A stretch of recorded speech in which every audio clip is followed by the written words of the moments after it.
Welcome back to Exactly What I'm Saying. Today's guest is an inspiring father and husband. He is the director of food and beverage at 21C Hotel. And over the past year and a half, he has been on a health journey that has led to a total transformation, losing over 220 pounds and taking control of his health. Recently, he completed his first mini marathon, and he has a message. He would like to be a resource to anyone interested in taking a similar health journey. So I hope you all enjoy this episode, and I'd like to introduce you all to my friend, Xander Stewart.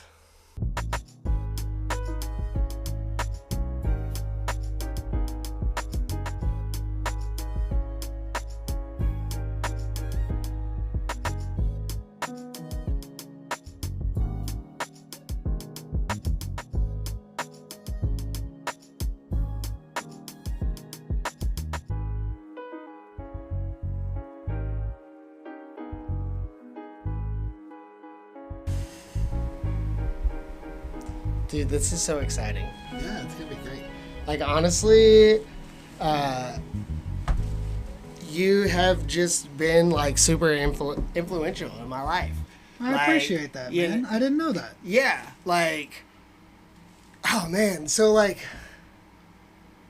one of the, like, one of the moments that I always think about, and, like, I was, like, trying to become not vegetarian, Mm-hmm. but other people were pushy. But you weren't pushy. But when I walked up to you on the line, right there at the corner at the hot You stole a side, little brisket. I looked at you, Yeah. you looked at me, and you went chop. And I, like, took it, and it, like, was like, Yeah. I and think I remember this. Yeah, it was from the point, and it was That's so good. delicious. It's the best. It really freaking is. And yeah, I've always just, like, thought you were a really good dude. Thanks, man. Yeah. I do strive to be that person. Yeah. You know, it's and it's heartening to hear that, you know. I don't know, that I've been influential in your life. I think that's one of the highest compliments someone can get. Dude, and, like, that, I hope you also know that that is just, like, a very small example, you know what I mean? Sure. Like, I really, I think you're a good person, and I've always really appreciated your addition to my life. Thanks, man. Yeah. Same. I think Yeah. you're a great person. Thank you. You're from Florida originally, right? Yeah, well, so I was actually born here. Okay. So, kind of a crazy story, or, you know, everyone's story is a little crazy, but I was born here in Louisville. Family lived out east in Prospect. Oh, okay. And then when my mom and dad split, her dream was always to live in Florida, my mom. So she took the kids, we moved to Florida. So I'm going. Moved to West Palm Beach, Florida. And that's where I kind of grew up. Yeah, went to high school down there. We left Kentucky when I was, like, in 5th grade. Okay. So, So that's like, yeah, that's 8? yeah, 10. 8 to 10? Okay, yeah, 10. 10. Okay. And yeah, then we down there, and then I kind of grew up down there in Florida, and went to college in Florida. What part of Florida? So I grew up in West Palm, and then I moved around. I went to the University of South Florida in Tampa, moved to Jacksonville, lived in Fort Lauderdale for a little bit, bounced around, and then I got one of my family members was living up here still in Kentucky or in southern Indiana, and she was like, "Hey, I'm working at this dope brewery. You should come here and work." Stasha. Yeah. Yeah, cool. Yeah, so- she was like, come hang. Yeah, well, I was just like in a, you know, it happens sometimes you get into kind of a dead end space, and Totally. everybody around you is doing the same thing over and over again and beating their head against the wall, and I didn't have much progression in a career field. I was still working in kitchens, and you know, I had 8 people in front of me for the next promotion, and they weren't going anywhere. And Yeah. I was like, you know what, man? fucking, out. let's kick rocks. The brewery sounds all right. So yeah, I was like, hey, give me this guy's number. Jordan DeLewis. I would say, was it Jordan? Yeah. That's awesome. And Jordy didn't call me back. Jordy didn't call me back. He didn't answer my emails. I just kind of threw all my shit in a car and drove up here. And I was like, I'll find a job. Yeah. It'll be all right. And like at least Louisville service industry. I don't know if it's like this everywhere, but I feel like just showing up to the establishment and being like, "What up? Yeah, what up? This is my experience. Do you have a job?" I feel like it goes farther than a phone call. Yeah, for sure. Yeah. But that's kind of how I moved to Louisville. Moved in with Stasha. Yeah, I was gonna ask. I thought you all were roommates for a little bit. So we lived off of Lucia in the Highlands. Yeah. Right across from Bloom Elementary. Yeah. In a horrendous like upstairs apartment that was just falling apart. I went to that apartment a couple times. Yeah, it was bad. Dude, so another influence, you showed me my first anime. Oh shit! No shit. Yes. Fucking A. So I've got a hint for you. Okay. It was I remember giant robots. Yeah. And it was a movie. Yeah. Giant robots, and I feel like they were fighting monsters. Yeah, well, that's pretty common in anime. You know, giant robots and monsters. Giant robots and monsters. It was a movie. So knowing me, I probably showed you one of my favorites. Is Neon Genesis Evangelion. Has always been like I'm a big robot guy. Yeah. And so whether it's like Mazinger Z or Gundam or Evangelion or Escaflowne, like anything with big robots, especially when people are piloting them, I'm fucking locked in. It's like Rock'em Sock'em robots, dude. I'm so jazzed. Dude, yeah. No, yeah, I think, honestly, I couldn't remember, and, like, Google, like, you know, I could be better at my research probably, but I was trying to figure it out, and everything that I found was not it. But I did not find that. So that show is really like kind of a deconstruction of that mecha genre of anime. Yeah. Whereas like it's always about these big, massive, masculine kind of robots, and these pilots or these kids are piloting them, and they're always so confident and they're so like, righteous in everything they do, and they feel so strongly. In Evangelion, it's more the robots are human shaped. They're slender. They kind of move a little weird. They're not as like bulky, and it's kind of what would happen if you actually put a 14-year-old into a robot and you said you have to save the world, and like put all that pressure, and like how psychologically traumatic and harmful it would be to their psyche at the end of the day. And so it's kind of like the deconstruction to that like hero syndrome that you see a lot of in like 80s and 90s mecha anime. Yeah, no, 100%. I love like even some of my, so I am now a fan of anime. Sure. I like watch several, like, you know, I always tell people that, like, I'm not the type of anime fan that will name 100 million series, and I've, like, watched them all through. But the ones that I like a lot. And I'm always looking for new ones. I just, like, you know, I watch One Piece. So that takes up a lot of time. There's a lot of episodes. There's a lot of episodes. Those shonen shows, man, they keep making them. I'm pretty caught up actually with it. Like I've except for like the new stuff, like the brand new stuff, like I'm pretty caught up. Yeah. Love that show. But I have other ones that I really like too. But it took me a couple years after, but that was like kind of like my like I've always said with beers, like my taste with beer always started with like I didn't like stouts until I had that first stout that I really liked and that I loved, and then it was like that opened up the world to all stouts. Yeah. And now like maybe it's not my favorite stout, but it's a good beer and I can appreciate it. You know, Yeah. I feel like that was, you know, you had my first stout of it. Yeah, well, you know, it's like we used to say, you know, at AGG, it was always you know, not every beer is for everyone, but there is a beer for everyone. Not every anime is for everyone, but there is definitely anime. something for everyone in that genre. Dude, yes. Yeah. Are you more like anime? I feel like I know the answer because it's something you said, but are you more like anime manga or more comic and superhero vibes? Man, it really depends. It's It hard. depends on what phase of life I'm in. Yeah. It has changed and evolved over time. Totally. I've been Where are you at now?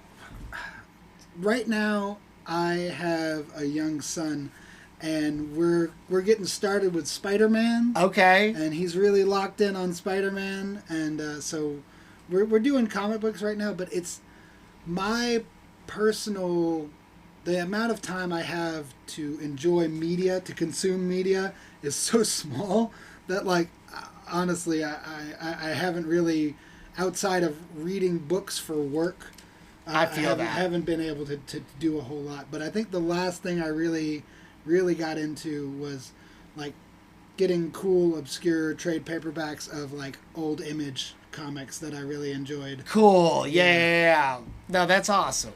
But I also, you know, collected manga. And even when I was coming up, the manga came in comic book format. Yeah. So Yeah. it was they reversed. You didn't have the flip. Yeah. Well, so they flipped the art. Yes. Right? So manga you read right to left. Yes. And that's how they draw it.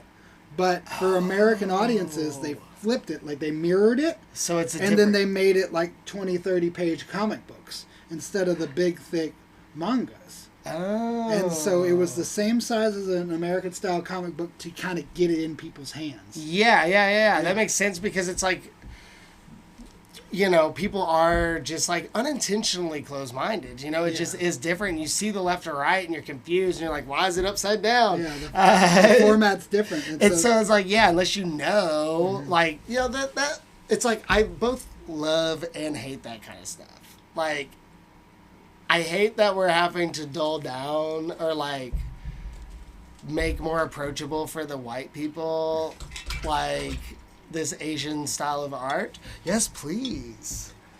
Dude, Elizabeth and I are both the same way. And you've been this way since the moment you've arrived.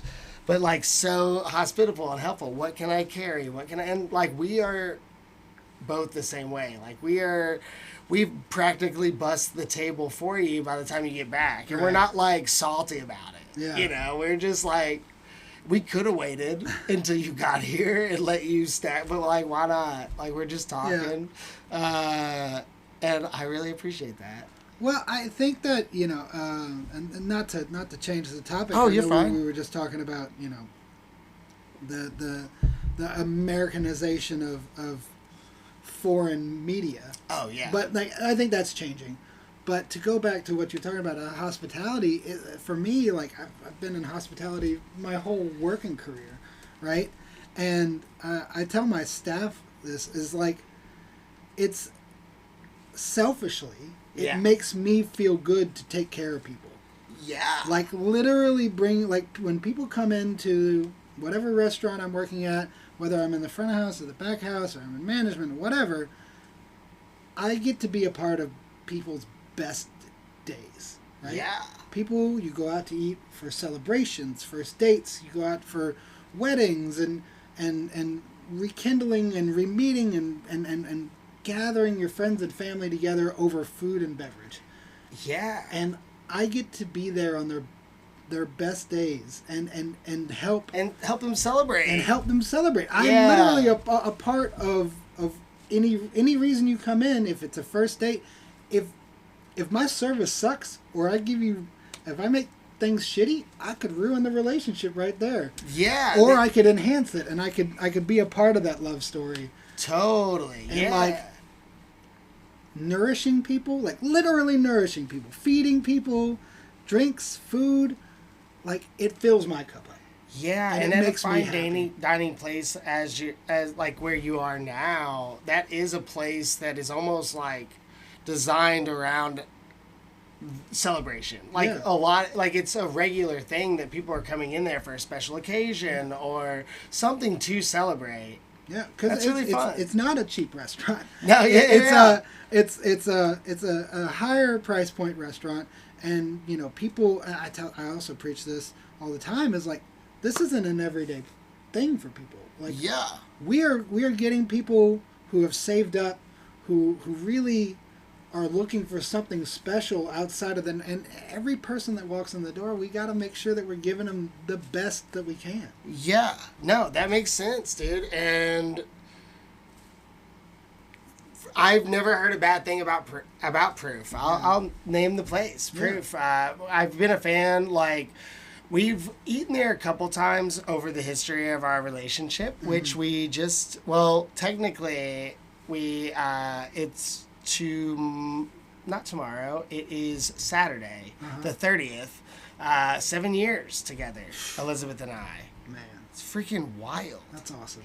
Thank you. Yeah, it's bizarre because, like, you know, we put in this effort, and it's like it's not all been easy. It has been like times of like having to like get through the hard stuff. You know, just because life is challenging, and we're both still here, and it's 7 years, and it's like it feels like we've been together for a long time, but whenever you think about 7 years, like, man, it's like, you know, there have been challenges, but overall the time has flown. Well, shit, it's 7 Like- years is I don't know, 20% of your life. Yeah. At least. I mean, I'm 33. I'm turning 34 this A year. little bit more. Yeah. Woo! Dang. Dang. But yeah, I mean, but that's what having a good partner and having good partnership is all about. Is like it's tough out here, and not every day you're gonna be the pillar of strength in the relationship, and you have to lean on each other. Yeah. When one of you is in a deficit or is feeling weak, the other person needs to be strong. And like if you both are weak, you lean on each other. It's beautiful. And sometimes you're both weak. Yeah, exactly. Like, yeah, sometimes you're both weak and you lean on each other. And sometimes, like, yeah, it's, you know, you get through it. Life is good. Life is good, man. And it's good. It's good to be surrounded with good people. It's good to have a good partnership, you know, because you're not going to make it by yourself here. Yeah, you ain't going to make it by yourself here, dude. way. It is cutthroat out there. No, it's rough. Dude, I'm, like, feeling anxiety. I know I hit record. But, what? Okay, I did. We're good. Before we completely move on, what is your favorite anime series of all time? Anime or superheroes? Okay. So I got a couple opinions on this, right? Yes. And my tastes have evolved over Yes. time, right? You can have your classics and your todays. Yeah. Well, so I haven't been able to keep up with like modern shows in the past, I don't know, 6-7 years. Like I used to download like simulcast the new episodes of the hot animes when they came out. Yes. And when I had time to do that. Yes. I do not have time to do that. And Yeah. But so coming up, I either really liked really stupid like harem anime, like comedy anime, or like super highfalutin psychological drama anime. Yes. And so Neon Genesis Evangelion was my favorite growing up. And it came out in the early 90s. It came out in like 93, 94. And then the movie came out in like 96, 97. And then they recently made newer movies in the 2008s, 2009s. But I've always really enjoyed that. I loved the deconstruction of the genre. I love the psychological aspect to it, and like the kind of crazy art design. Yeah. And I've always loved that show. But you know, on the flip side, like I said, I've always loved big robots. So like some of the older like 0083 Gundam MS Team, like essentially like Gundam Vietnam. Yeah. Big fans of that, like that kind of war drama, but with like political intrigue. Oh yeah. I love that. Dude, animes get so deep. Yeah. Vampire Hunter D, Yoshitaka Amano is one of my favorite artists of all time. So he's done the concept art for the early Final Fantasies and Vampire Hunter D, and I love Vampire his Hunter stuff. D sounds cool. It's so dope. Oh man, it's cool. But like, it's just an art style and the way that his characters kind of come to life. Yeah. His art style is he does more with a brush stroke because he paints. Oh, and that's what they use for the animation. They use like the No, they take his like concept art and they Okay, kind of okay. animate it, and it was made in the '80s, so it's got a little bit of that kind That of grit, '80s yeah. style, but everything is so dramatic in his art style, which is it's just so cool. Yeah, I'll have to check that out. So those would be my favorites from like formative animes growing up. Yeah. Favorite superhero? Captain America. Steve Okay. Rogers is my guy. Steve Rogers Alright. is my guy, and he's been my guy since day one. Friggin' let's go. No, man, for real. But like, the thing that's so, like, people think of like Captain America and the way that they think of Superman is this like always so squeaky clean, and you know, there's a lot of like feelings about America as a whole, but and like politically. Yes. But the character Captain America and Steve Rogers is so stalwart in his beliefs that often he is at odds with the current political climate. Yeah. And it's he's actually for the people. yeah. He's yeah, not like a government like implant. Yeah. He was created by the government, Yes, right? With but the he's got secret his own soldier serum. yeah. But But he doesn't think like he doesn't just listen to well, what he they tell him. fights for what's right. Yeah, he fights for what's right. Oh man, he's always been my favorite. I love his villains too, and I just I'm such a big fan of Captain America. And when the Captain America movie came out, I was like, oh my god. Yeah. Because I mean, Winter Soldier. Yeah, seeing it in real life, it's like oh, fun. man, that was so cool. Like I feel that way too. This like with the live action animes. Yeah. I know that there's like a lot of like steam on it, Yeah, just like You know. people don't like the adaptation because it's not. and while I'll agree, there are a lot of adaptations that I don't enjoy, Yeah. but I'm always excited about them. Shit. I'm always super duper excited. If you would have told like, 10-year-old Xander that there would be a Doctor Strange movie, much less 2, yeah, you're like, no way, no way. There's no way. way. I'll go watch it. I don't give a shit what it is. I'll watch it. Yeah. Like there was an Eternals movie. There's 2 Doctor Strange movies. There's 3 Ant-Man movies. There's 3 Captain America that's movies. crazy. 3 Iron Man movies. 4 Thor movies. A gang of Avengers movies. All kind like fuck you. And then you get into like the Suicide Squad. Yeah, and like, that's the Peacemaker DC stuff. Yeah, oh, Peacemaker's awesome. dude, it's so good. But like, you know, we are in a golden age of nerddom, right? Dude, For it's so like, long. it's like cool now, yeah. and I think that is so cool. It's cool. Like- I'm not trying to gatekeep, man. If you like it and I like it, fucking let's get it, man. Somebody that I know who like was definitely raised like more like sports, is artistic, but like wasn't like a nerd in that sense. Mm-hmm. His son is, and like somebody was like, "Oh, you're Levi's dad." Oh, I just said his name. I'm gonna bleep that. But he was like, "That's Levi's name." Or that you're his dad. He's so cool. And like this friend was like, and somebody thinks my nerdy ass kid is cool. Like that's all. Like, you know what I mean? Like, what you mean him? Like, Yeah. not really. Like, obviously we all know that he's cool, but it's just like funny how kids have changed. Yeah. Honestly, what is like seen as cool has completely changed.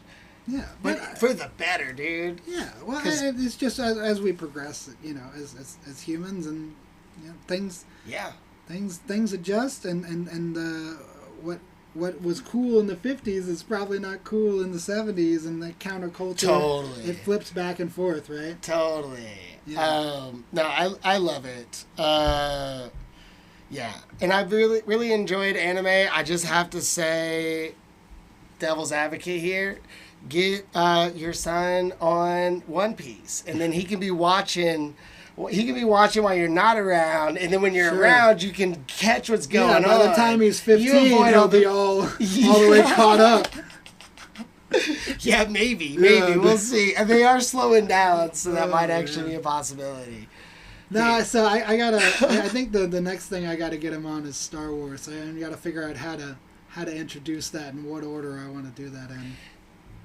Yeah, do you go in chronological order or like in the order that which they were released? I think what I've come up with is we're gonna start with the Clone Wars show, like the animated series, yeah. Mm-hmm. Right? And that way, spoilers for Star Wars. Spoiler alert. But that way, we get started. He gets a relationship with who Anakin Skywalker is and who Obi-Wan Kenobi is, and he can understand who these people are.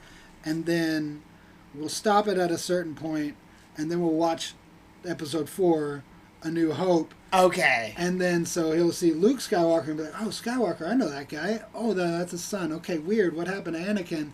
He'll know who Obi-Wan is. He'll know who Obi-Wan's talking about. And then he meets Darth Vader. And then he'll be like, "Oh, Vader, Vader killed your father, Anakin Skywalker, who was one of the best starfighters in the galaxy." Yes. And then so he can already go, "Oh, I really liked Anakin. This guy killed him. I dislike that guy." And then when the big reveal comes, he's like, "Whoa. Wait, that was the guy. Oh man!" And then we'll kind of go 4, 5, 6, and then we can go back to 1, 2, 3. Man, it's so crazy to think about like how intricate the order that which you show. You know what I mean? Because that does seem like a good. Yeah, and that's the move, right? You don't want to show it to him in like, I guess, canonical order, right? You don't want to start at 1 and then the spoiler for episode 5 already be there, right? Yeah, right. No, that's true. Yeah, it does ruin some surprises that we got. Yeah. Like, yeah. Oh, man. The first 3, 4, 5, and 6. Yeah, we got to do Star Wars. We got to do Lord of the Rings. We got a lot of work. You got a lot of work to do. Yeah, and right. they're gonna keep releasing stuff. I don't know when we're gonna get to it more, but we'll try. That's dude. He's gonna have to, But that's cool. I think it's maybe cool he doesn't like it though. Like you were talking. True. Maybe he's like, "Hey, let's go watch some soccer." Yeah. And I'll be like, all right, dude. Yeah. Whatever you're into. Yeah. Next thing you know, you're going to be like a huge soccer fan. You're going to be like, he was offsides. That's right. Yeah. No, dude, that's... handball. Yeah. Handball. Yeah, they're not allowed to touch it with their hands in this game. Good. What the heck? Dude, so, with your career, you're back in... You're back in the restaurants. Yeah. Another influential thing to me. I ain't new to this. I'm true to this. That's the truth. Yeah, dude. And honestly, do you still feel that way today? No, absolutely, man. I mean, that's kind of how I've tried to live my life, and present confidence when it's due, Yes. and make sure that people know you got them taken care of. And honestly, I have that has been a saying of my life. Yeah. I've traveled around. I've worked at different restaurants. I've done outside of the restaurants, and anytime I've said it, which it feels most true whenever I'm in the service and whenever I'm in a restaurant, honestly.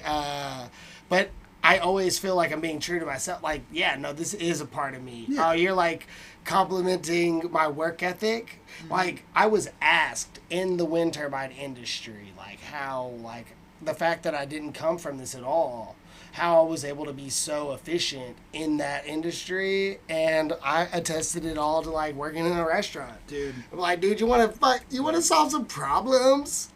Go work in a restaurant. Get good at that, then come talk to me. So yeah, during this, I have worked in other industries, right? So during COVID, I went and worked in finance. I worked at a bank, and they were like, "Man, you handle this. You worked at a restaurant, and that's like all you did." And I was like, "You don't understand, man.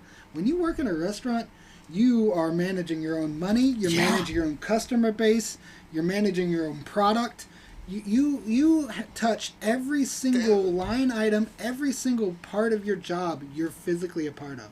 Yeah. You're dealing with the guest in a front facing role. You're also dealing with production in the back of house.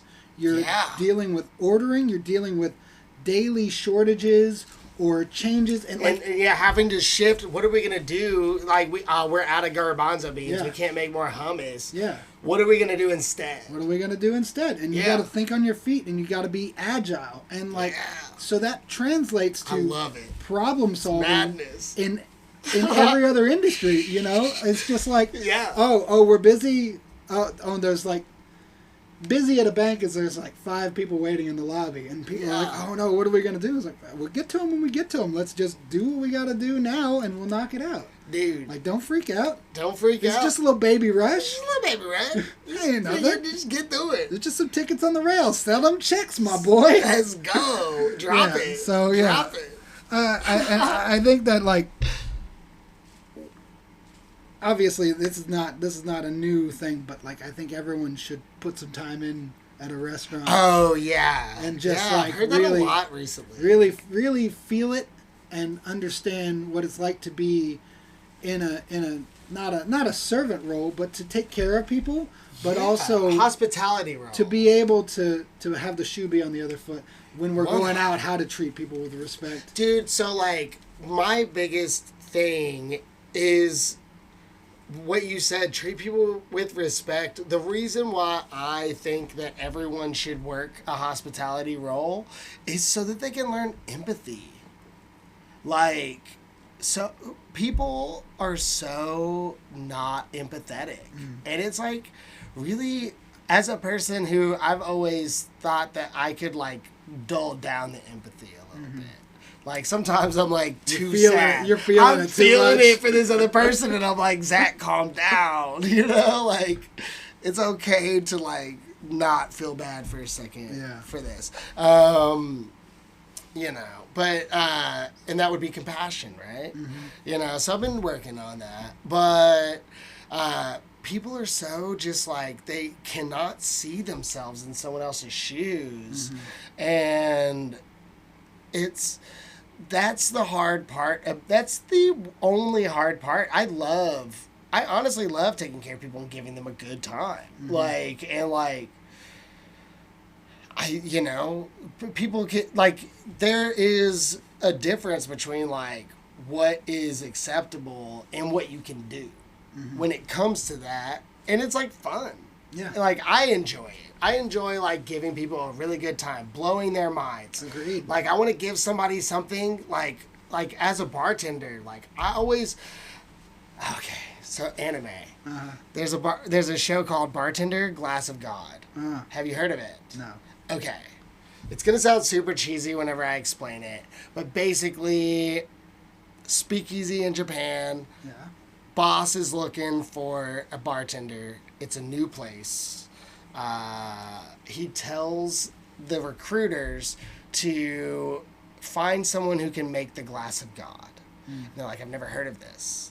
And then they don't learn what it is until a bartender gives them the glass of God, which is the perfect drink for them at the moment. They each got a different drink. Yeah. But it all made them see, you know, so the light. This is legit thing in Japanese bartending. Yes, it is. It has a name. Yeah. I don't know what it's called, but when we went over to Japan, we went to a bar, and instead of us having a menu, the bartender comes over and they're like, all right, what's your name? Yeah. How old are you?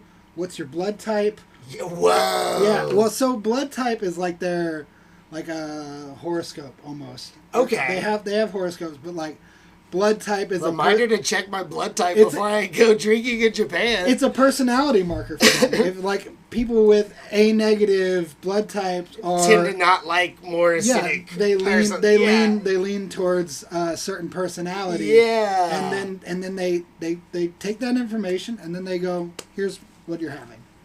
Dude, I love that. There's a bar that does that in the United States. There's a few locations, and I think it's really awesome. Mm-hmm. But I think it's cool that places do that. And I've never been to one. I'm sure that there are certain bartenders that are different than others. But like for me, I don't feel like that's a thing that you can have multiple locations of. No. I feel like that's a few people. That's a couple people, maybe. If you have 2 employees, you're lucky that you found those 2 that can do that. Yeah, a 10 seat bar, 8 seat bar, intimate, really building that customer, client, and bartender rapport. Yeah. Understanding them and finding exactly the thing they want. And I almost if I because I kind of do this as a bartender, but if I don't know you, you kind of gotta order. You gotta tell me something. Yeah. You gotta tell me something more like exactly what you want. Yeah. You know what I mean? But Spirit the people that I know, acidic, that I know, and every now and then, I might nail something on a complete stranger. I might really hit them. They kind of explain me a general vibe. I surprise them. Mm-hmm. But, they gave me something to go after. But whenever you can just read somebody and you're like, this is a drink that is going to make them see fucking God. The God cup, dude. I have experienced, I would always go for this. I would always go for the glass of God. Mm. And while nobody was ever disappointed, you know what I mean? Sure, maybe every now and then somebody's like, I'm sorry, I really don't like this. Yeah. Okay, yeah, I just totally missed. I'm okay with that. You know what I mean? Thank you for telling me. But, most of the time people are like, oh, this is delicious. I love this. Every now and then I see that sparkle in people's eye, and I'm like, no, they got the glass of God. Hell yeah. And, it's a really good feeling. Yeah. I can literally name every person that exact thing has happened. That's awesome, man. And I love it. I really do. I love taking away, taking people's breath away. And, when we talked on the phone one time through the pandemic, right? And you were like, yeah, I'm a bank. You said, I'm a bank guy now. I'm a bankman. I'm a bank. You might have said I'm a bank man now. I think you did say I'm a bank man now. And I was like, nice. I could tell by the way you said it that you weren't stoked. No. And I was like, he ain't new to this. Yeah. He's true to this. Mm-hmm. And seeing you being back, was there a place before Proof?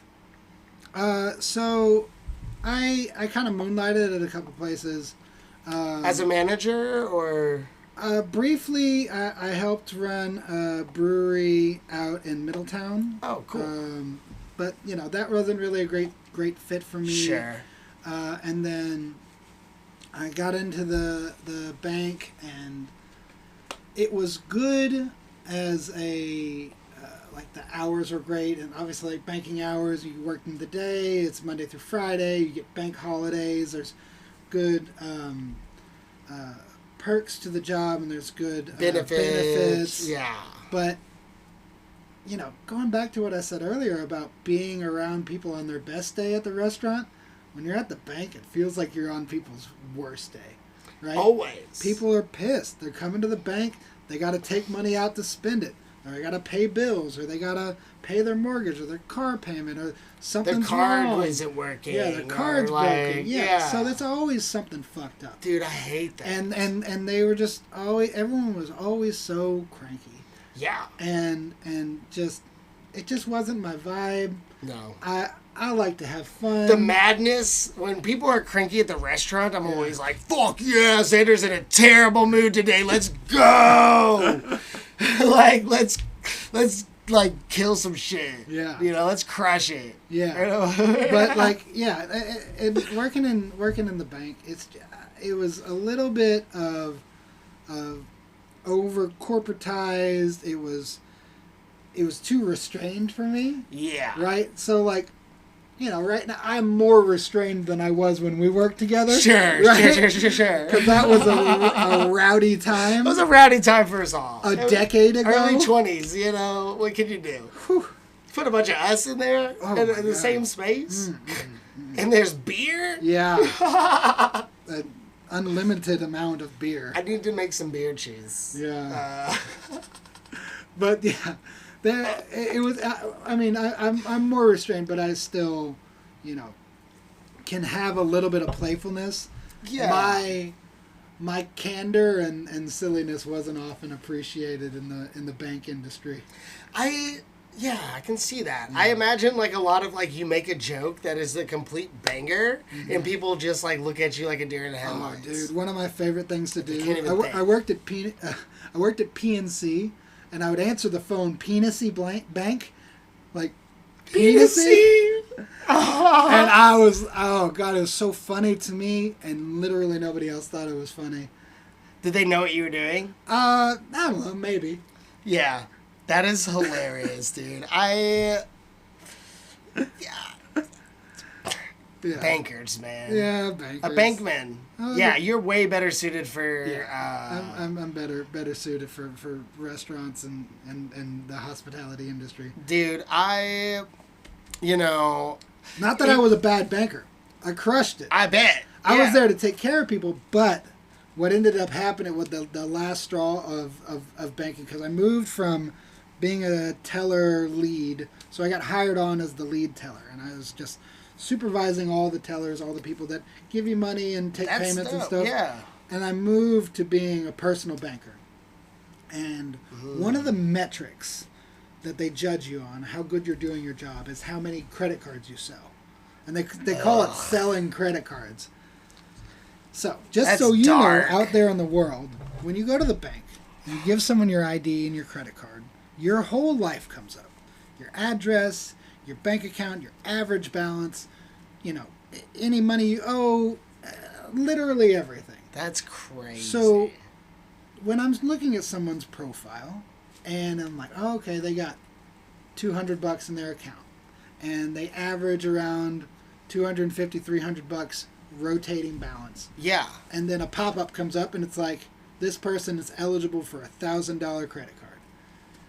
And I'm like, well, if I was doing my job the way they want me to do it, I would sell them this credit card.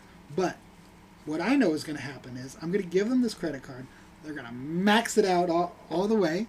They're going to use it. They're going to spend $1,000. And then they're going to make the minimum payment for the next 10 years. And they're going to pay. We're going to make a lot of money. They're going to pay $7,000 for that $1,000. But you're literally preying on someone that you think is going to be irresponsible with money. That's exactly it. That's how they make the money. That. The banks don't make. They make money by taking people's money and investing it. Yeah. They make money off of fees, either counter check fees or and credit, or NSF fees, which is like insufficient funds, and credit, charging people to have money lent to them. And so when I went back to my boss, they're like, you're not selling these credit cards. I'm like, well, here's this example that I just gave to you. I just don't feel like this person's going to make a sound financial decision. I would rather sign them up for a secured credit card, which is where you give money in advance. Yes. You give $200. Helps them build credit. I give you a $200 limit, and then you can pay it off, and you understand how credit works, and then you go from secured credit card to credit card. And now you trust me because I'm here for you, yes. And I'm getting you set up, and I'm teaching you financial literacy, and then we go into, and then you get more wallet share, is what they call it, where you have credit cards, and then you have car notes, and then you have mortgage loans, and I was like, I want to build a relationship like that. Yeah. I want to not only get the credit card, I'll get it, but give me a second, and then I'll get the car note, and then I'll get the mortgage. We'll still make the money, but now I've taught this person to be more responsible and not default on their loan. And you're getting the money through them building an honest credit and then actually having more money. Mm-hmm. Like, yeah, instead of getting their, $65 a month for the next 10 years, they could be taking a car loan, mortgage, and everything that you said, and now that this person trusts me because they know I have their best intentions. But the company's still making money, too, because they're getting the interest off the other stuff. Exactly. And it's making money off of building people up instead of breaking them down. Ugh. But they were not interested in that. No, they're not. And that's exactly why, I knew you were a good person. That's exactly why I hated working for an insurance company. Yeah. I thought I could be the good guy. You just can't. No. You're not bigger than the insurance company. No, and they're not. They're not ready. Oh, just a little top off. Just a little top off. No, you're good. It's warm up here. We up here in suits, baby. I know. It felt colder earlier, and I think we're at that peak heat of the day. I appreciate you throwing on a little suit. I know. Yeah, you showed up wearing the suit, and I was like, I have to. This is not how I dress normally in the outside. This is work attire. Sure. But feels good to put a little suit on every once in a while. Yeah, I know. I'm happy that I did. I love that it kind of looks like I'm wearing a skirt. It's like Hell yeah. So when I was working on the wind turbines, I had a roommate at one point. Me and this other guy, Elizabeth was with us. We rented this Airbnb, and we were all watching. The Bear had just come out, and we're watching it. And he hated the show. He was like, it gives me anxiety, and I don't like it. And I was like, it kind of is making me miss working in the service industry. It was anxiety inducing, but I'm like, I could handle that. Yeah, I could handle that. I'd be stressed, but I'd be getting it. Yeah, I think flowing. I think I'm with your guy, but for a different reason. So now that I'm back kind of in the industry, I'm not as big of I don't really enjoy the show. But being away from it, it made me miss the industry. Sure. I think The Bear, and my wife has watched The Bear, and I overhear it, and it's triggering almost. There's one scene, and there's one scene where something gets fucked up, and they get 100 tickets in a row. And that printer is just going off in the background. Is just a and it's it caused a mental tick. I was into the other room and I was like, the printer! I have to pull the ticket. Yeah. What is going on? Yeah, I've definitely. It's been a while, but I've had ticket printer nightmares where I wake up to just the printer going, the rail is full and the all ticket the way line down to the floor. and it is still printing. It's still coming. I don't miss that. The bear is every day at work, the worst things that could possibly happen, all distilled into 30 minutes. Yeah. And it's just because it's drug and alcohol abuse, it's shitty people you're working with, it's tough business, tough customers, trying to live up to a standard and having self-doubt on top of being in that crucible that is the kitchen. Yeah. Because that it's crazy in there. See, so I wanted to ask with the kitchen, because that's how I assume you got started in the service industry, and that's how I knew you. You were a kitchen manager when we met, and or if you weren't manager yet, it was very soon after. Yeah. If not, I think I was still on the line. I think you were actually when we met. So when I started at ATG, I just walked in the building one day when I drove up. I got there at 8 p.m.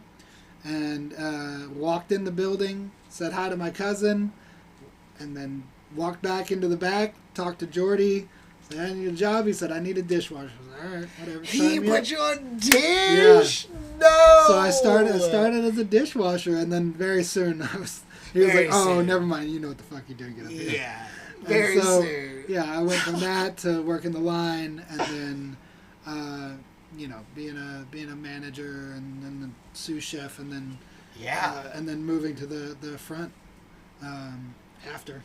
Overall, are you happy you made that shift from the back to the front? Yeah. Yeah. Yeah. Good, man. Yeah. I love that. It was the right thing for me, and it's not for everyone. It's not. To be guest facing, you have to have a certain personality. Totally. And you have to be able to like take care of people and turn it on and really want to do it. If you want to just put your head down and fucking cook steaks, that's great. Do you miss the kitchen sometimes?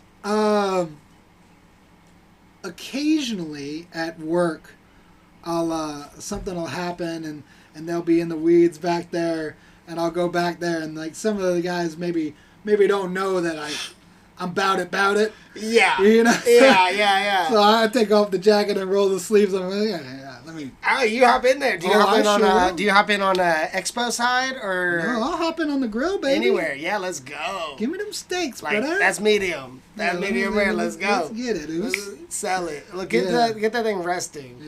Yeah. So yeah, I'll do that. I will often help on, expo and the outside expo, just kind of keeping everybody together and communicating in a way that I know they want to be communicated to. Yeah. Sometimes when you're in the weeds and you just like, there's a sea of tickets and there isn't somebody in front of you that's like, hey man, I need 4 medium burgers, I need 3 crudo, I need this, that, and then we'll worry about the next pickup. Dude, there's like almost like it's like a thing that can only be tapped into when needed. Yeah. But it's like that organization on the line when it is deep in the weeds. You just go verbal. Where I just like it's like almost like I'm like there's a higher entity working inside of me, and I'm like, who is this wise just person? Clock in at the lock-in just factory, saying bro. all the right things. Yeah. But no, I do miss it. I really do. I miss being on the line, but I overall would choose not the kitchen. But do you still cook? Oh, I cook at home. At home? Absolutely. Yeah. Absolutely. Do you have a favorite meal to cook right now? Man. Let's say if you were trying to, what would you go to if you were trying to just really impress your wife, Amanda? My wife, Amanda. Man, I tell you, my favorite thing to cook has always been seafood. Yeah. And I love going and getting like a whole fish and then breaking it down. Oh man, there's nothing better than that. Fish? What's your dream fish?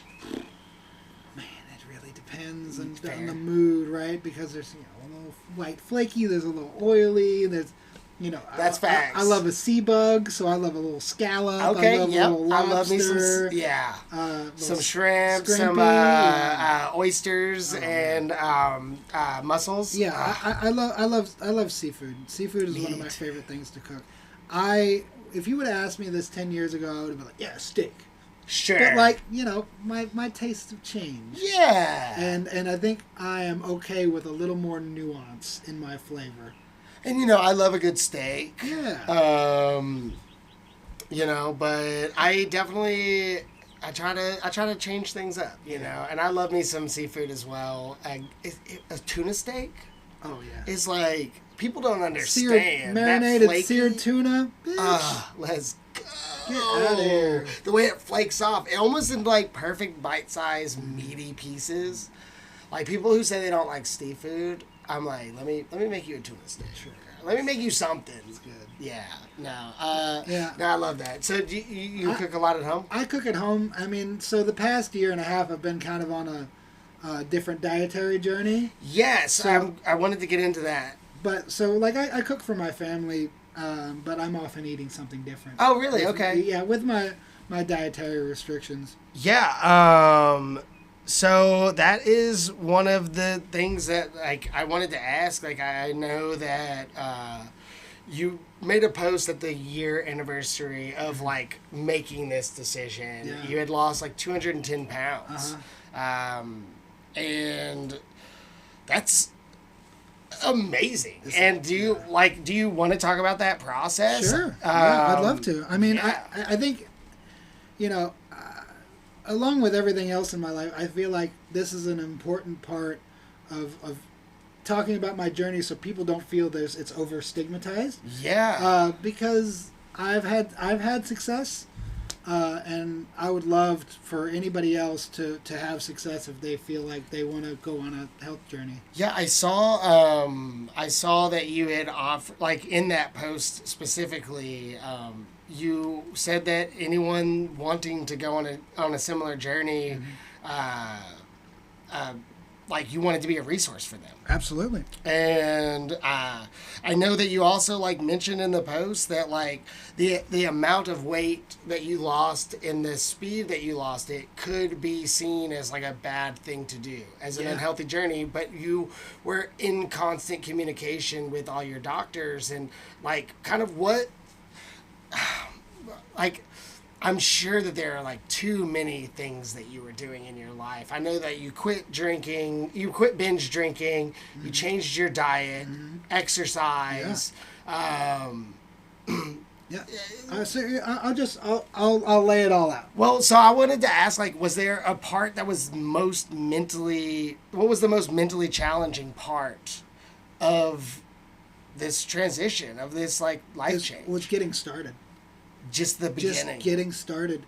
And so one of the things that had been really excellent for me is I got put on a medication, right? And so how it initially got started is I have a son. He's 3 years old, and part of small children is you go to the doctor often, right? Yes. You go at 3 months, and then you go at 6 months, and then you go at 9 months, and 12 months, and then a year and a half, and then 2 years old. And so we're going to the doctor often, and my wife was like, hey, when's the last time you went to the doctor? Been a while. It's been a while. It's been like 20 years. Yeah. So, like, went into the doctor, got some blood work done, and doctor comes back and was like, hey, I'm going to need you to come back so we can review all, like, I do blood work, I leave, and they're like, let's review blood work. And I was feeling really nervous about it because I knew I wasn't in a good spot. Yeah. Right? I was like 445 pounds. Yeah. And I knew I wasn't living right, you know?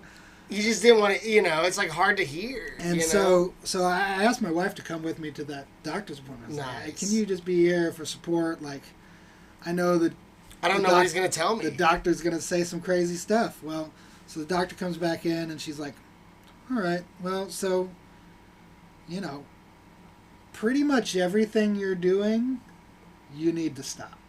You need to stop smoking cigarettes. You need to stop drinking. You need to stop eating food. You need to stop eating bad food. You need to start, exercising more and living less sedentary life. You need to take care of yourself. And the thing that sticks with me is she was like looking at my chart and she looked up at me and she said, yeah, you said you had a son, right? I was like, yeah. She said, how old is he? I was like, well, and at this point he had just turned 3. Okay. Just turned 2. And I was like, yeah, he's 2. And she goes, do you want to see him graduate high school? And I was like, oh.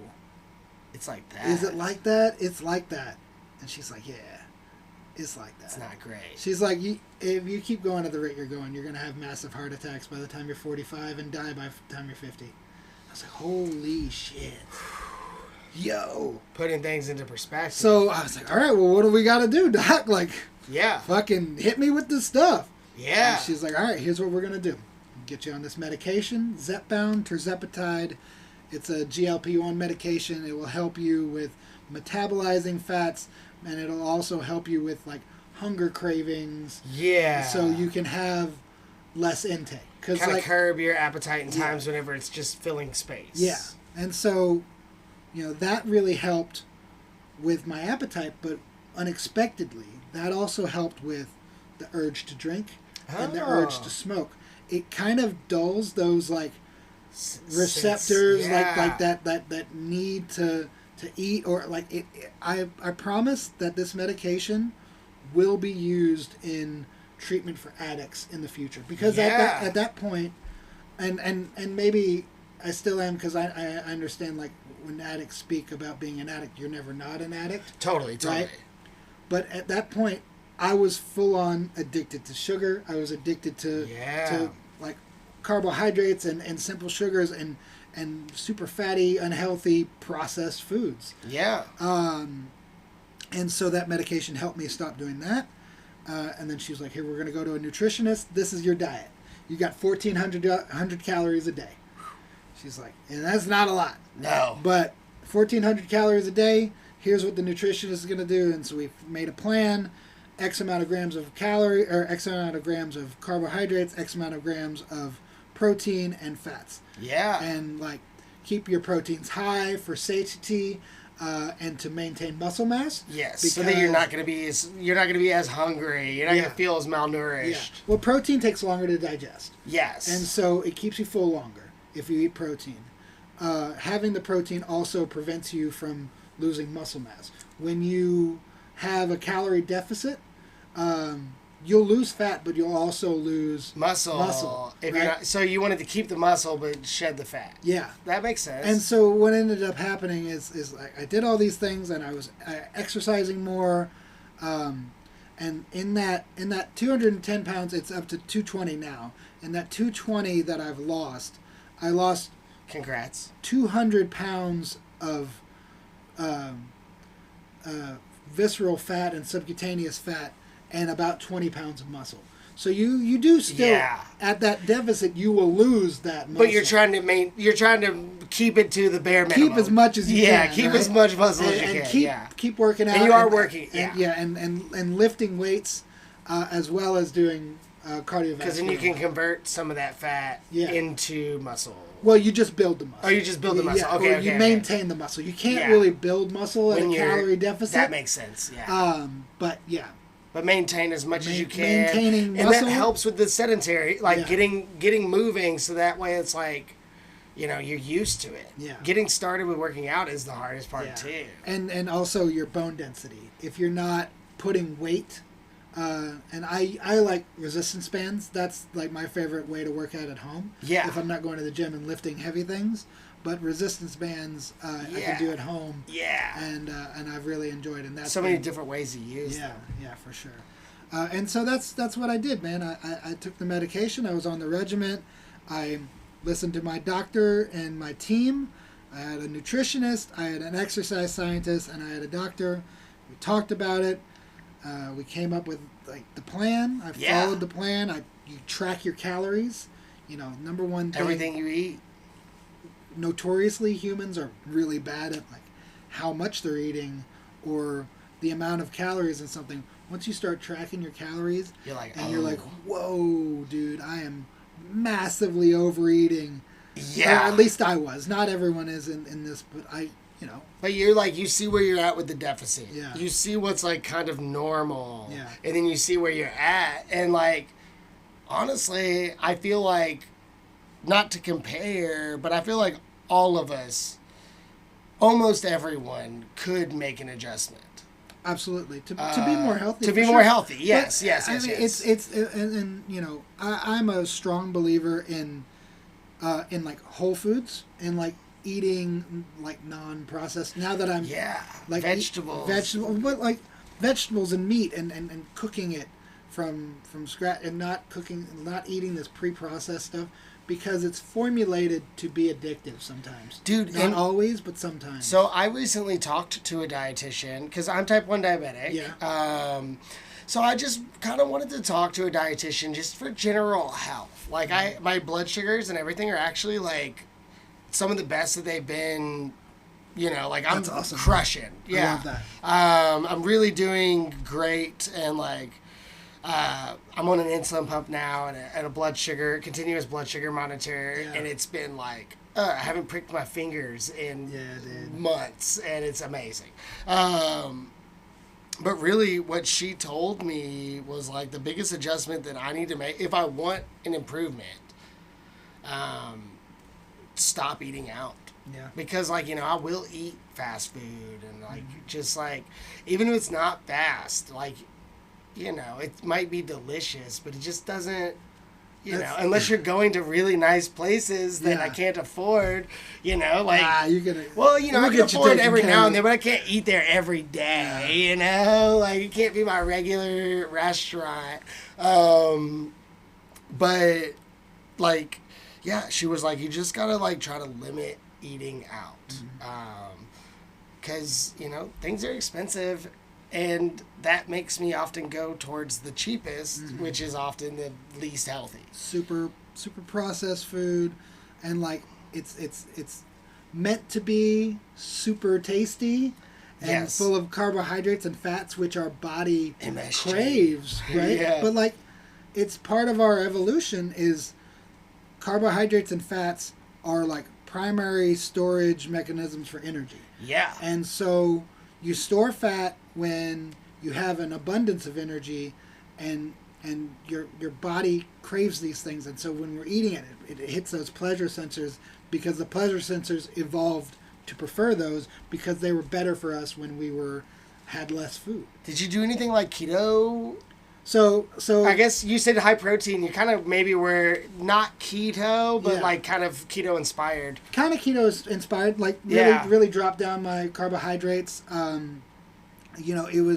It was high protein. It was whole foods. It was a lot of vegetables. It was, stopping drinking. Really drinking calories was my fucking downfall, dude. Yeah. Sodas, beers. I mean, it was not unheard of. 12 to 14 beers. You said that in your post. That's not crazy. Yeah. But, you do the math, and that's 2,200 calories in beer. That's 800 more than your day, what I'm at right now. What you're, I'm up a little bit more. I'm at 1,700 calories now. Nice. But 2,200 calories is a daily allotment for a regular person not in a deficit. And that's not including anything else you ate during the day. Exactly. That's not including Taco Bell after. Yeah. That's not, what? I mean, there were days, I bet you, that I was consuming 7,000 to 8,000 calories. Which is you'd order a pizza and you'd smash half a pizza. Yeah. And you'd get a 2-liter with it and you'd drink half a 2-liter. And like... Dude, and stuff like beverages. Yeah. And as a diabetic, it is different. I'm watching my carbohydrates and like sugars and like the ratios of them. And like, unless it's like the occasional milkshake, I was always like, I'm not going to waste carbs on a drink, on a beverage. Yeah. I always wanted a 0 carb beverage. And like, if I'm going to cheat, it's going to be that small slice of cake at the end. Like, I want that chocolate cake. I don't want that Pepsi. Yeah. Like, because especially with beverages, that is just a lot of calories, especially sodas. That's a lot of calories in like 2 gulps. You know what I mean? You drink that 1 glass and like, that's a lot of calories. That's 200 calories. Yeah. 200 calories in 12 ounces. And I need a refill. And it's like 50 grams of sugar. Yeah. Ooh. No, it's a lot. Like, and that was like a thing, like,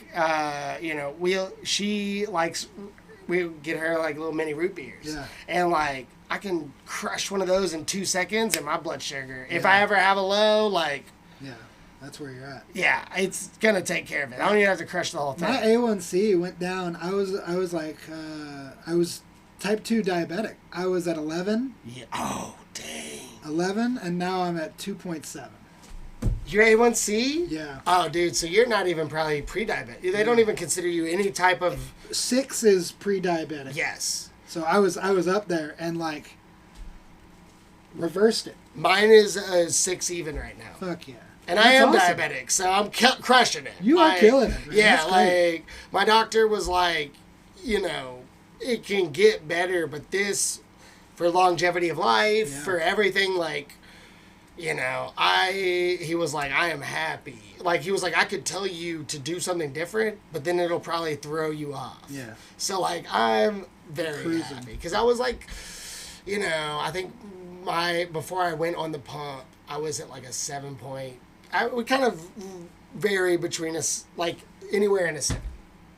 Mm-hmm. Which he was like, That's still okay. Dude, he told me, he was like, dude, somebody who's not using the resources of a continuous blood glucose monitor and an insulin pump, like, that's amazing. Like, you obviously care and want to be doing a good job. And, like, I'm not even saying it's a bad job, but I am saying for longevity of life, it shows being under a 7. Yeah. So my goal was under a 7, and so it was Norton, my chart, my phone buzzed, and I saw the 6 before he walked in, and so like I am stoked, and he walks in and has a big smile on his face, and I'm like, that's right, 6, and he was like, dude, let's go. Yeah, no, so like I don't even see him as often anymore. We kind of like, it's been pretty awesome.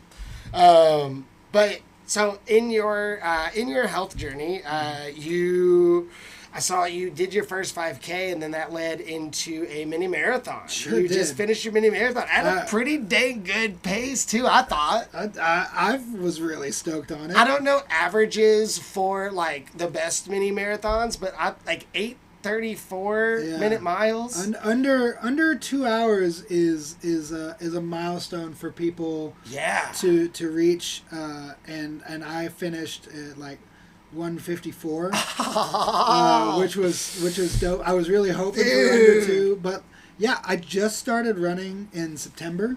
Yeah. And I started with I lost a fantasy football punishment.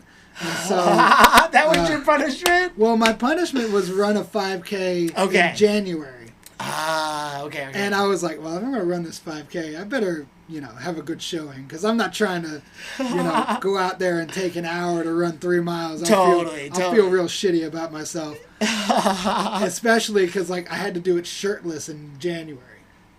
And that was like a stipulation. That was the punishment. Was that a milestone for you, running with your shirt off? It was a big confidence thing that it took me a little bit, and I still deal with a little bit of like body dysmorphia, even though like I know that I'm doing a great job, and my wife really enjoys the way I look, and I like the way I look. Hell yeah. And people are like, yeah, man, you look great. Sometimes when I look in the mirror, I'm still kind of focused on the negative aspects. Yeah. But, So I started in September. I got the punishment because in our fantasy football league, every week, whoever scores the lowest draws a punishment. Okay. And so I got it like the second week, and I was like, all right, well, I'm going to start training for this. And so I worked my way up, did the 5K. Oh, so it was random, too. Yeah. It was a random punishment.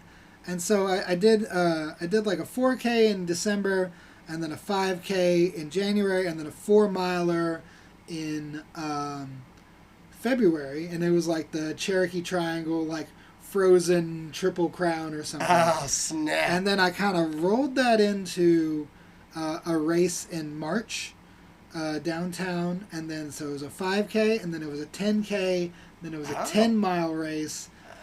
And then I signed up for the mini marathon. But you weren't too far from it. Now having done the 10 miles. 10 miles, but there's still another 3.1 That's after a lot. that 10 Yeah, miles. I mean, yeah. And that 10 miles. That's true. Oh, man. I was feeling so good. Every race up to that point, I was crushing it. I was feeling strong. And that 10-mile race, man, you start just outside of Churchill, and you run up to Iroquois. You go around Iroquois, and then you come back and you finish at the Papa John's Stadium on the 50-yard line. And I came out too fast, and I was running too hard, and I was trying to keep up with these people instead of running my race. And I burnt out going up those hills in Cherokee, and the last 5 miles of that race just fucking crushed me. Yeah. And like I had to stop and walk a couple times, and I'd never had to do that, and I felt so defeated. And then I did that mini, and I was determined to stick to the game plan and run my race. Keep your pace. Keep my pace, and really running to me has really been a great outlet for me. Yeah. I'm very shocked in how much I enjoy it. Yeah. But like, well, you played soccer. I ran a lot. And you ran a lot. I did a lot of just running. Did you also you run? Like, my junior year. Did you do cross country or anything like that? So I didn't compete in cross country, but I was homeschooled. Yeah. We got a new coach for my homeschool high school soccer team. Junior year, he was also the coach for another local homeschool high school cross country and track team. Yeah. and we needed a coach and somebody that was down, and his kids were interested in soccer. Yeah. And like he just did it, Yeah. which is kind of like when I think about now being an adult, I'm like, what an awesome guy. Yeah. Like he was just like, yeah, I don't know these people. I don't even like soccer. Don't know nothing about it. Sign me up. But let's go. Dude, he was Ted Lasso. Yeah. Because he was in such a good, positive mood all the time, and was a great coach. Man, I need to call him and thank him for being Ted Lasso. Yeah. But yeah, no, so I trained with them. So I would train track and cross country. Dude, my senior year of high school was still to this day like the best shape. Like I would go on that 5-mile run and just like, it would be zen. Like it was dude, like I'm sweating. Exactly. But it's zen. It's zen. And like, so one of the things I tell people is, "Are you like running? Why do you like running?" I was like, because it's my moment of meditation. Yes. When I'm running and I'm by myself and I'm locked in, there is nothing else in this world that I'm thinking about except for moving forward. Yeah. And that's healthy for me to push all that stuff out, to leave work, leave family, to leave the world kind of outside and just kind of be in tune with myself and like be positive about my body, thank my body for the motion, Yeah. the miles, The ability to travel this far by feet. and to see my city from a Yes, different viewpoint. I love that. Right, because you're if you're driving by in a car, you're going 35, 40 miles per hour. But if you're running by at 7, 8 miles per hour, you're like, oh man, that's cool. I got to check that place. Yeah. I've never seen that before. Yeah. I've never seen that tree. I've never seen that little park right here. And if you're running, I assume with training you're running at least 13 miles at times. Yeah. If not more. Well, so Maybe. I'm gonna be. I got a big race coming up this next weekend. Yeah, what's next? So me and Adam Watson, someone that we're both familiar with, are going to go to Cincinnati, or just outside of Cincinnati, and do a Spartan race, which is like an obstacle course. And I have heard of Spartan. I think he's done it before. He's done it before. Yes. And so he's been pretty integral in this, like, helping me stay on track and like running as a running partner. Kind of like your accountability partner. Yeah. So the last time he did this Spartan race, he DNF'd. He couldn't. He tapped out. And like Watson is like not a person that is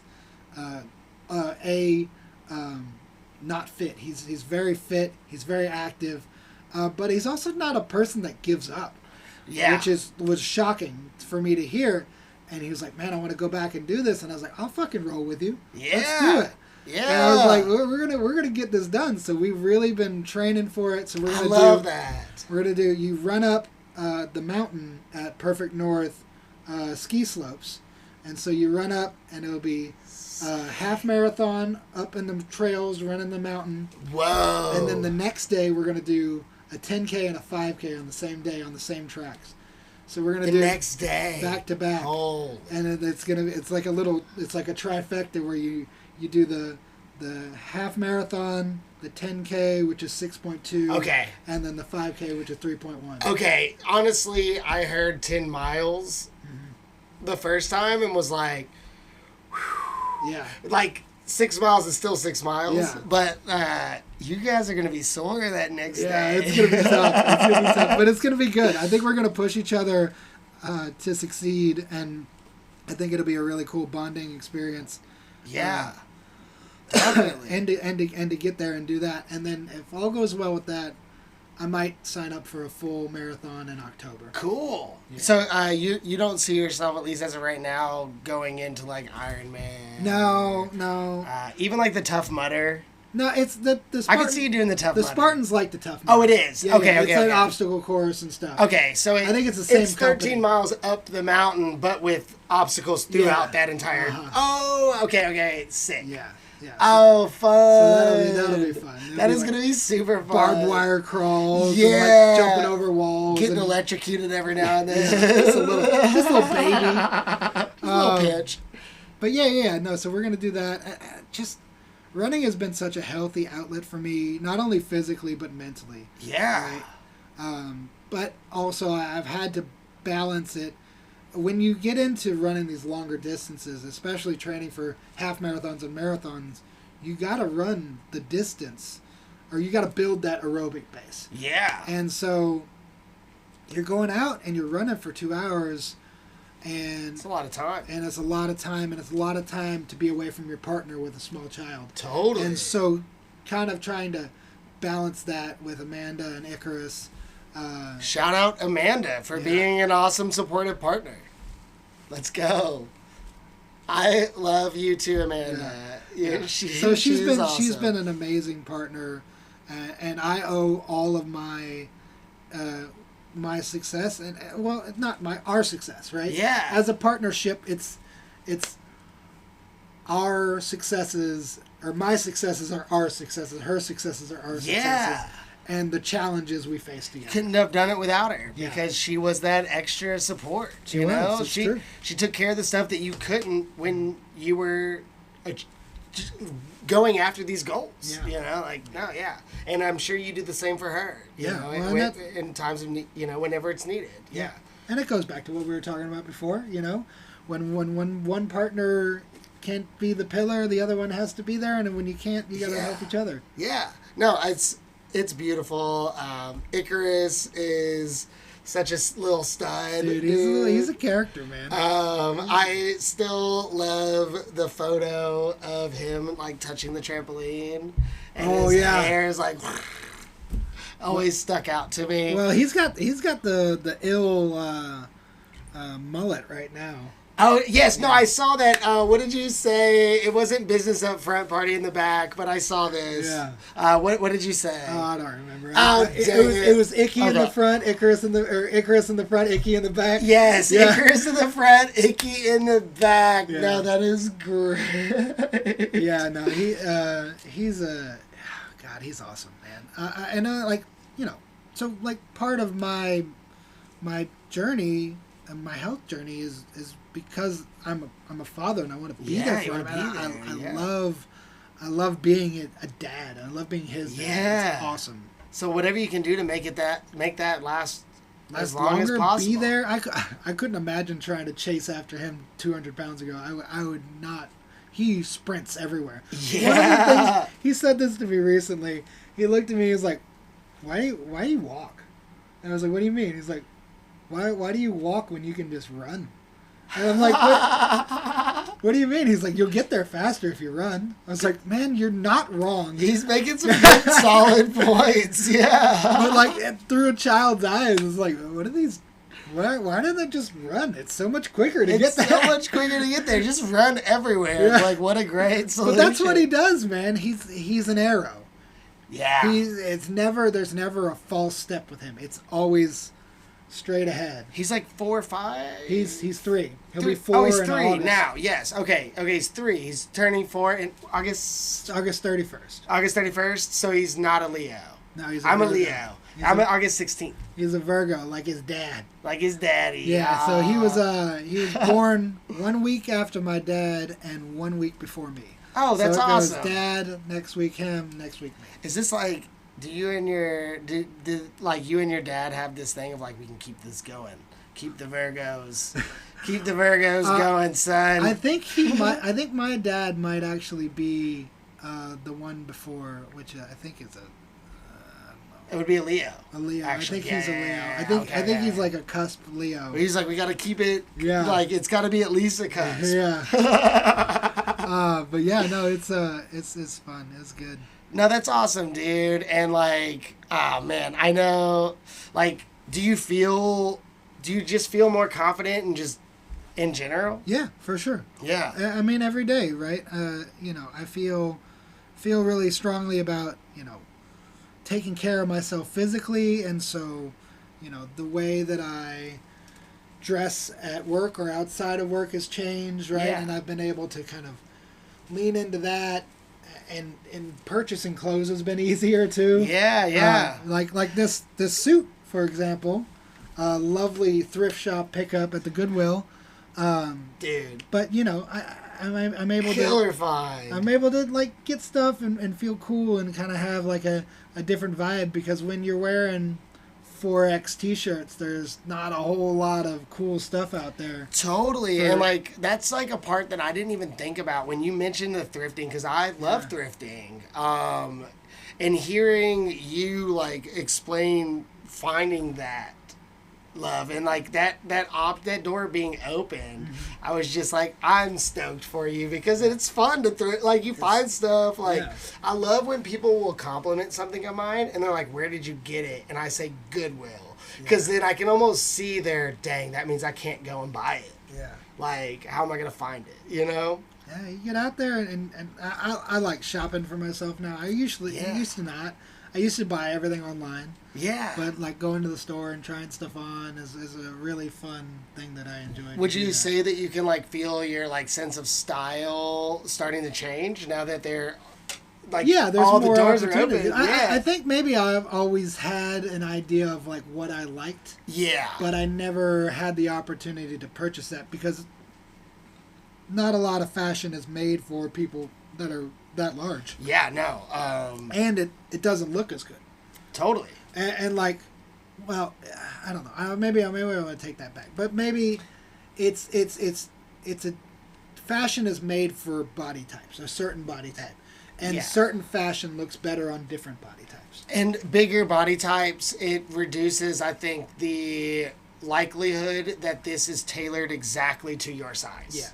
Where like a suit that fits you versus a suit that's tailored to your, you know, like, that's a difference, you know, and like, no, I see what you mean. Dude, so sick, honestly. Awesome. I'm like so proud of you. And like, would you say that like, is it like like, how do you feel about people if they run into you, like if they mention your weight loss? Oh, I don't mind. I'm happy to talk about it. Yeah, you know, and that's why I made that post. You know, I was going back and forth on making that post, and I was like, yeah, but like if I inspire one person to do something better for themselves, and I know how good I feel, and if I can help somebody else, you know, and it goes back to that hospitality thing about like nourishing people or taking care of people. If I can help take care of somebody or push somebody in a direction that's healthy, I'm all for it. Yeah. You want to know what Amanda said to me? She was like, I've always found Xander attractive, and I've always had to beat the women off. But now I need a stick. I bet you she said that too. Now I need a stick, dude. Yeah. Like, shoot, those ladies are piling up. Do you feel like people will treat you differently? Yeah. Yeah, I think so. And it shouldn't be that way, but I think it's definitely a thing. Yeah. I think that also, you know, I've talked about dressing differently, and like, you know, I'm coming from work, so I'm wearing a suit, but when I started at that job, I didn't wear a suit, and I wore just like a polo or a button-up shirt, and maybe the collar was a little fucked up, and maybe the pants were a little raggedy. And like, as I've grown in my role there, and I've had this physical transformation, I've determined, somebody told me a long time ago, is to dress for the job you want, not the job you have. Yes. And so like I kind of took that to heart, and I've put myself in a position where people can feel confident that they know they're talking to somebody who's professional and who can help them. Yeah. Yeah.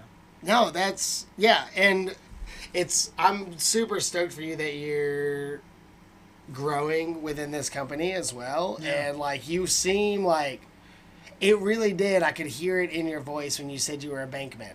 Yeah. And then like, you started working at Proof, and I was like already stoked for you. This was before I think you went on the health journey. Mm-hmm. I saw you at like an event that was going on there, like an art exhibit. Yeah. And you already seemed so much more in your element.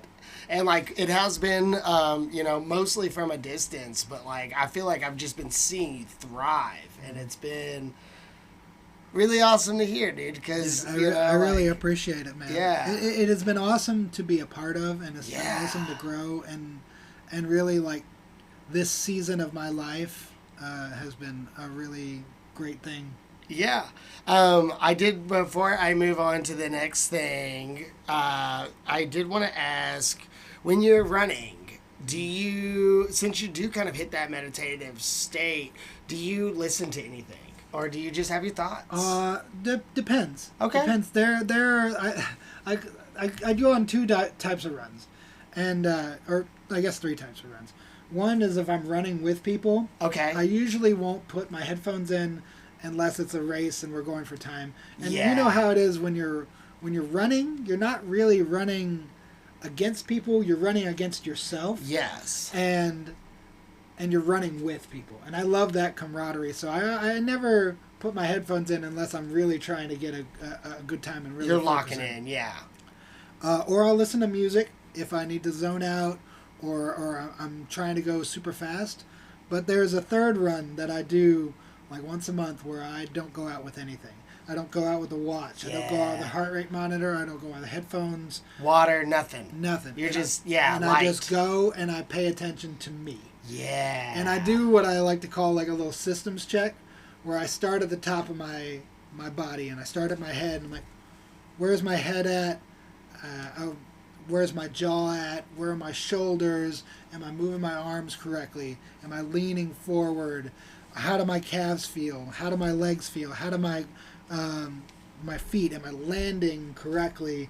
And then like once I do that, like that little systems check of like going through the mechanics of running, then I go back and I do what's called a little gratitude. Yeah. And I thank my feet for hitting the ground and holding me up. I thank my calves for driving me forward. I thank my quads for the motion and my arms for being pendulums and my body for leaning forward, my head for being in a good space and like unclench my jaw and just kind of focus on my body. Dude, tell me you're a fan of anime without telling me you're a fan of anime, dude. Like, you know, like, do you realize, like, what I'm picturing is the chakra points. Yeah. You're literally meditating. You're thinking, you're like, that is... So I wanted to ask, my last question about the running was, like, if you've explored any different types of breathing methods, like, specifically the Wim Hof breathing method. I'm not familiar. I won't get into the whole technique because I know a little bit about it, but I have not like truly practiced it. Yeah. But Breathwork is crazy, man. Dude, he's the guy. He's like Dutch, I believe, and he has summited Mount Everest wearing shorts and barefoot. That's rowdy. And it's all accredited to this breathing method, and he is literally taking groups of people of variety of ages, old and young, and different like healths, like different like, you know, body types, and they've all summited it together in shorts and barefoot, and it's absolutely insane. But him not like really understanding, like I was listening to an interview of him talking about his breathing method, and he started to explain when you hit this like further state of breathing, and he was like describing like a glow that you see in all the chakra points. Yeah. And with the running and the way that you're approaching it, and then thinking about the Wim Hof method, it's like almost like when you think of it on like a spiritual level and like meditation and seeing the chakras, it's like almost like there are different ways to reach that. Yeah. There are different paths, and some of them can even enhance each other when Sure. approach the same. I don't know, it's just interesting. Yeah, I mean, I've never gotten that deep into like holistic or homeopathic or even like kind of that. I don't have much of a spiritual side, to be honest. Yeah. But I think that I see what you're saying. Yeah. It's kind of like in the Thor movie when they're talking about science and magic, and they're like, you call this science, in my world it's magic. It's the same thing. It's just different words. It's just different words, the same thing. Yeah. And so like that kind of that systems check that I do and those gratitude runs that I do are more like trying to get in touch with what like my body, and it could be a spiritual thing for other people, and I don't know if I kind of fall into that, but I see where it could be. I see. So, and like, I totally agree, and that's why I think is so interesting about Wim Hof is that he wasn't going at it from like a spiritual thing. He's like, this is just my breath work and what happens. Yeah. Like, he's just talking about it like, so if you breathe this way, eventually that's going to happen. Yeah. But then it does align with a different spiritual belief. So it's like, it almost makes that spiritual seem more like somebody is experiencing this that doesn't give a shit about meditating. Not really. Like, he does, but not in a way of looking at it like meditating. Sure. But I've always loved running. I've always loved trail running specifically. Yeah, I just got into that, man. Whew. It's harder, but I like to look at it as fast hiking. Yeah, we did the Siltstone, and man, that's a fucking Yeah. Wait, what's the Siltstone? The Siltstone's out in Jefferson Memorial Forest. Oh, is it just like straight up? It's a 7 out and back. And so it was 14. We did 14. 3.5 up, 3.5 down? No, 7 out, 7 back. Oh, 7 out, 7 back. Yeah. Woo! Brother. You're preparing for that, yeah. So, for the Spartan. That's why we were doing that, but like, man, hitting those inclines, it's so much different than running on flat pavement, man. Dude, it is. Yeah. And down is even harder sometimes. Yeah. So I like doing the little hills in Cherokee because it works different muscles, right? You're going up and you feel it in your quads. You're going down, you feel it in your quads. Going up, you feel it in your hamstrings. But man, some of those inclines, like climbing 300-400 feet in elevation, is. Whew. Yeah, dude. No, it is like it definitely is. Just takes a lot to get used to. Yeah. Even walking, hiking, you're just like, oh gosh, I can tell it's been a while. Yeah. And then is there any, like, what are your goals right now in your health journey? Do you have any specific goals that you're still working for? Is now? I think that, my weight loss has slowed as I get closer and closer to so my original goal when we talked to my doctor in December 2024. Yes. It was when I started the medication. I started in January, but in December I was like, "What do you think is a good goal?" And she's like, "If you can get down to 270, 260, that'd be a huge win." Yeah. And so we got there, and then we kept going, and right now I'm at 205. I think I would That's really amazing. Yeah, I think I'd really like to be 190. Yeah. So maybe another 15 pounds or so. Yeah.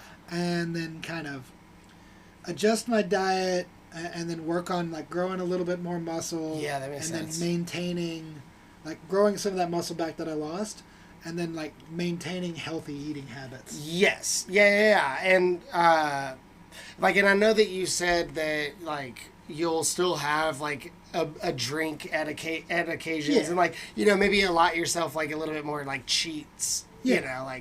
I'm going a couple 100 calories over today, but I just Yeah. that's okay now. For celebrations, and it Yeah. and it had been very strict, but I did allow myself throughout this period of time, special occasions, eat what you want, when you're full, stop.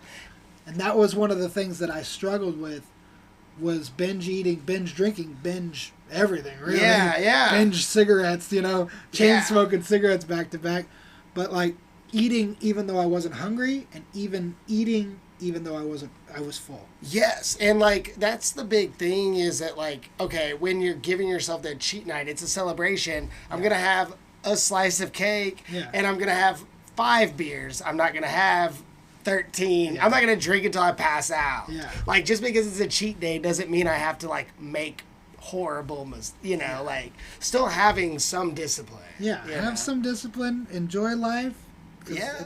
There's great things out here, but things in moderation. Dude, that's awesome. And I've seen that you've done a bunch of hikes and stuff in general and a lot of travel lately. Yeah. And man, I'm dude, I'm just so proud of you. I really, really, really am.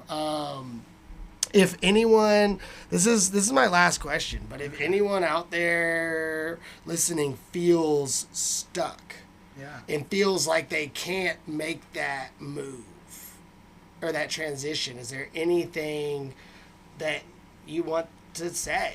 I mean, Hi. If you feel stuck, if you are afraid of making a life change or transition, I'm not an expert. I can speak to you from my experience, and I can tell you all the things I've done in excruciating detail, and it may not work for you the same way it worked for me. But if you want to make a change, do it. Heck yeah. Just do it. You got to just dive in, man.